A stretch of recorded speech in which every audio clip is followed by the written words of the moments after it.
But the primary reason, most people don't realize that the American Southern accent is not a sign of ignorance, but actually the fact that, according to linguists, we're the only people left in the United States who generally still sound like our ancestors. Because if you listen to native born Southern speakers, the average Southerner tends to sound more like this, what we call this Moonlight Magnolias drawl, because if you speed up that Southern drawl, over time it rapidly becomes a British accent. Most people don't realize that people that came here from Europe were largely from the United Kingdom. So when they got here, this was more along the lines of their speaking tones. But that's the first and second generations coming off the boats, not their children.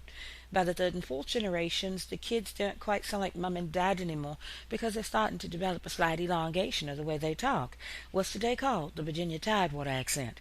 It's not a complete southern drawl because that's a port area. But as you go farther into the southern interior and the years progress, the accent tends to get thicker, deeper, richer. By Arkansas, Alabama, Georgia, heck yeah, you got a full-blown southern drawl. But people don't realize that in most cases in Louisiana, many of the native speakers don't sound like that. They tend to sound like this, I guarantee, especially around the bayous. Because you speed up that South Louisiana Cajun Creole accent, over time it becomes en français, French.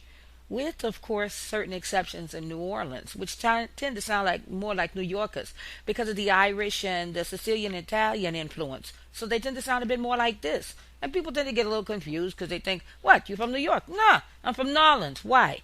So you have to realize that at the end of the day, Southern speakers, like I said, we're not ignorant as it's often been assumed, but we simply sound like the ancestors that came here so many years ago.